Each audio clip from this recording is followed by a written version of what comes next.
In the day-to-day life of a regular law-abiding internet user, the dark web is mostly a scary unknown place. Insofar as the average consumer knows, that side of the dark web, which is accessible only via the Tor server, is the place where their personal information is sold whenever there is a data breach. A slightly more knowledgeable consumer might also know that the dark web is where one goes to buy illegal things with Bitcoin, and there's something to those particular stereotypes, since credit card numbers, passwords, and social security numbers are all available for sale on the dark web. And in the grand scale of illegal things up for purchase, credit card numbers are pretty tame. For example, if one happens to be looking for weapons, hard legal or illegal drugs, or uranium, the dark web has all three up for grabs in various marketplaces. But perhaps the most surprising thing about the dark web isn't how many horrible things you can buy there, but all the genuinely weird transactions that occur. Some are illegal, but most actually aren't, and they tell a slightly different story of the internet's least understood, darkest corner of the web. Hey guys, what's up? Welcome back to Loop Hub. Today we're going to tell you 5 of the craziest things ever bought on the dark web, so let's get started. The Body Part Bazaar.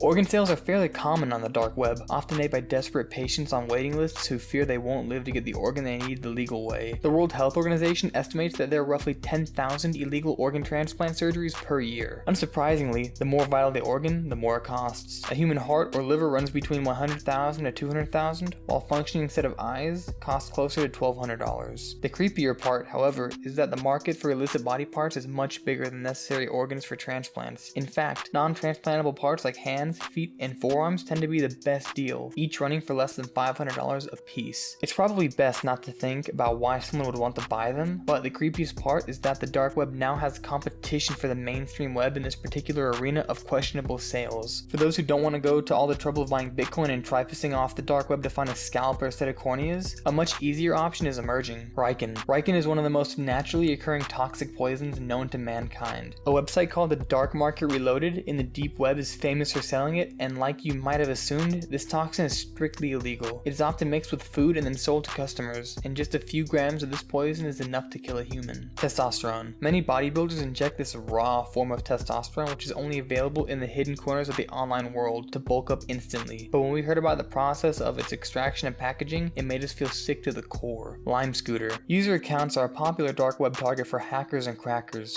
From Uber and Lyft accounts to QSR mobile wallets, and if consumers store payment credentials or gift cards in it, odds are very good that it will become a target for cybercriminals looking to harvest the data and sell it on the dark web for a very reasonable price. As it turns out, Lime Scooter accounts have become a favorite target for this type of activity, with user accounts suddenly flooding the dark web. And they're cheap. According to Vice, the average charge for an active Lime account is between $12 and $15. Lime is understandably less than thrilled. While this is not caused by any Lime security vulnerability, this illegal and dangerous behavior is absolutely against Lime policy and will not be tolerated on the Lime platform. We strongly remind our users that sharing account access information with any third party is against our user agreement and can expose them to significant cybersecurity risk, a Lime representative said. The fun part of the story, however, is why Lime accounts are suddenly so popular. They are cheap when compared to Uber and other ride-sharing accounts. A few years ago, one could get an Uber credential for as little as $1, but these days they tend to cost north of $40. Lime scooters are the better deal these days, because even on the dark web, value shoppers exist. Instagram. While the selection is somewhat more limited and the most of the Instagram collectors are into skulls that they decorate, the trade has been growing. Apparently this used to be eBay's go-to domain, but in 2016 they banned the sale of all human body parts and Instagram has picked up in the slack in the market. But one does pay a premium price for buying from the legal markets. According to one watcher of the human remains trade on Instagram, a high quality human skull can run close to $20,000. This brings us to the end of our video. I hope you enjoyed, hit like if you did, and don't forget to subscribe to our channel so that you don't miss any of our videos in the future. Also, watch the next 2 videos that are on your screen because I'm sure you're going to love them. And with that, I'll see you in the next video.